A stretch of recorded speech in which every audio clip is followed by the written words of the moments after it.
Of the weekend, there's really no doubt about it. Second part of Super Sunday, Manchester United versus Arsenal. Mikel Arteta, Rúben Amorim have both been speaking to the media in the last hour or so. Our reporters Dan Khan and Gary Cottrell were there asking the questions. Gary, sit tight. We'll be speaking to you in just a moment. And Dan, let's come to you first. I mean, listen, United and Arsenal have both been excited by their new centre forward because they've both got someone in that position. How does Rúben Amorim feel about his new man, Benjamin Šeško?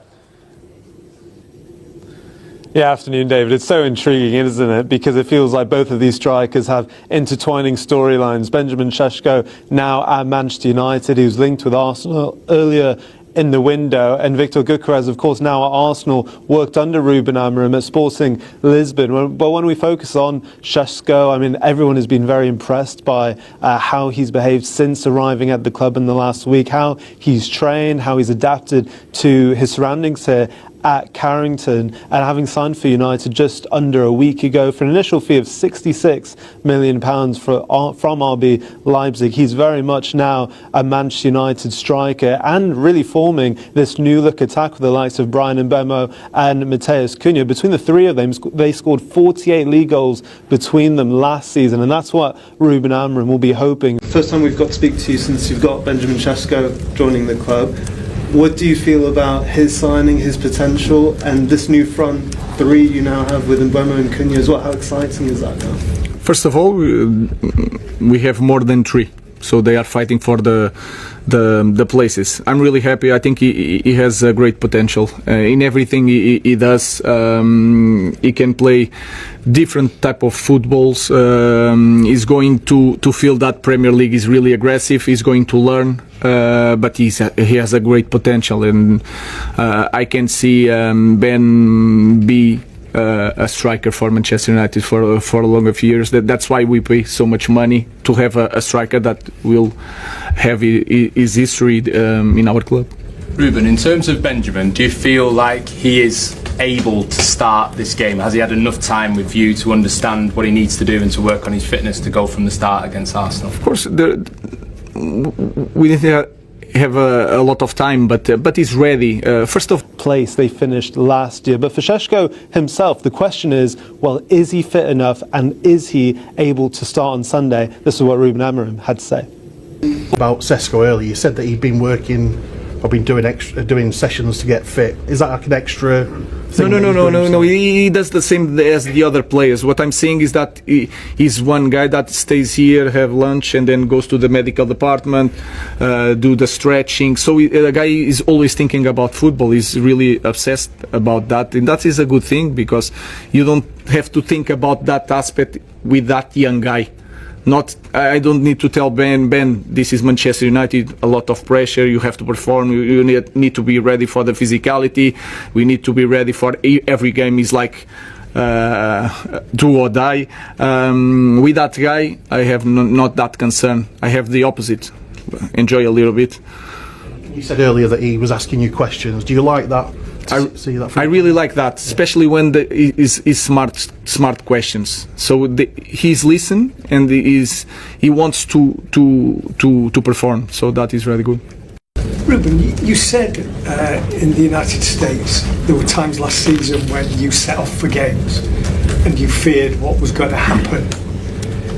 Do you, after this period of time, are you confident you know what your team's going to deliver? No, it's hard to know because we cannot change everything in 4 weeks, but we are better. I know that we are training harder, we are training better, so I know that we are more prepared to cope with the demands of the game. We have new players that we need to understand in the real game what they are capable to do in the moment, but I'm really more confident. That is clear. I'm more confident in this moment, but again, we cannot change everything in 4 weeks, but we step by step we are going to be a better team, but of course I'm more confident.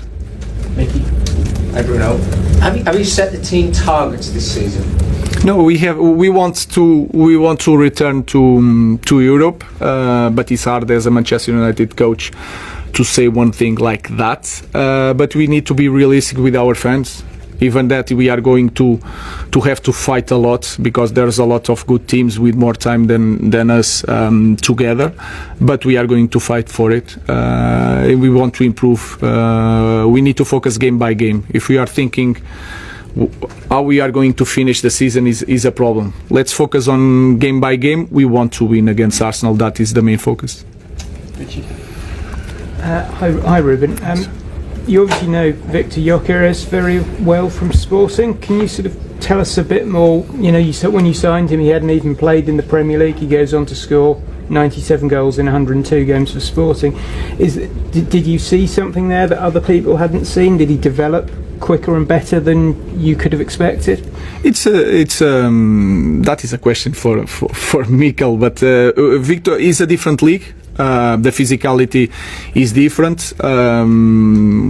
In Sporting, they have a very good group of scouting, because they live from the players that they can buy and then sell to survive.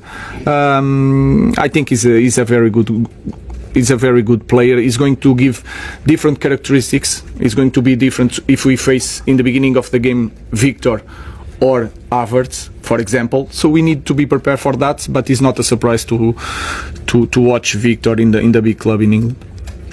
Laurie, then Samuel. Hi, Rúben. Rasmus didn't get off the bench against Fiorentina. There's a potential that he might be sold this window. What's his situation, and is he still part of your plans for the selections? It's here is one more option. We will see. We are focusing this game, and Rasmus is still our player. Hi Rúben, just on the midfield situation, do you want a new midfielder to come in, and would you be confident of getting one in, because it does look like you're quite light in that area? I'm really happy with our players. They are working really well. We have different players for that position, so we are prepared to win any game with our players. Are there any players who could potentially step into midfield who aren't seen as out-and-out midfielders? No, maybe Mason Mount. I think he's a player that can play in that position if we want something different. But then we are going to find out during the season. But we have players to cope and to win games in Premier League. You said a couple of times last season that obviously Mikel's had a lot of time to mould his team, and they're seeing the results now. And you've also said that perhaps you're not going to get the same amount of time because this is Manchester United. As you're starting the new season, how do you assess kind of your position? You've said that lots of players have got a clean slate. Do you feel that it's a clean slate for you as well, that all of last season can just be forgotten and you should be allowed to kind of have the time this season to kind of mould the team in the way you want? I learned a lot last season. One of the things that I learned is that I don't need to focus a lot in the future. That doesn't matter. I don't care. I just want to win against Arsenal, to focus on Arsenal, and I need to live day by day, like my players, and focus in each game.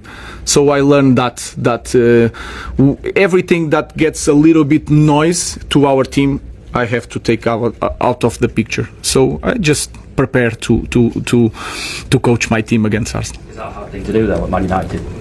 No, of course, as a manager you have to, with the board, you have to have a plan, a long plan. But nowadays with the 3 interviews every week, we just need to focus on Arsenal. We want to win this game against a very good team, against a very good coach. Let's focus on that. We'll go Richard and then finish with Paul. Hi, I just wanted to ask about Bruno Fernandes.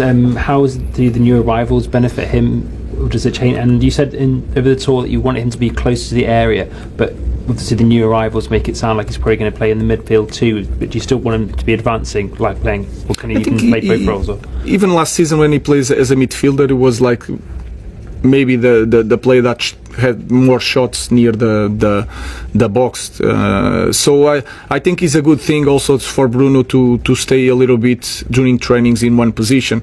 Then is winning a lot of things in your journey as a player. You lose some things, you win some things. I want Bruno near the ball. So that is really important for our team. But last year I felt like sometimes we need Bruno near the goal.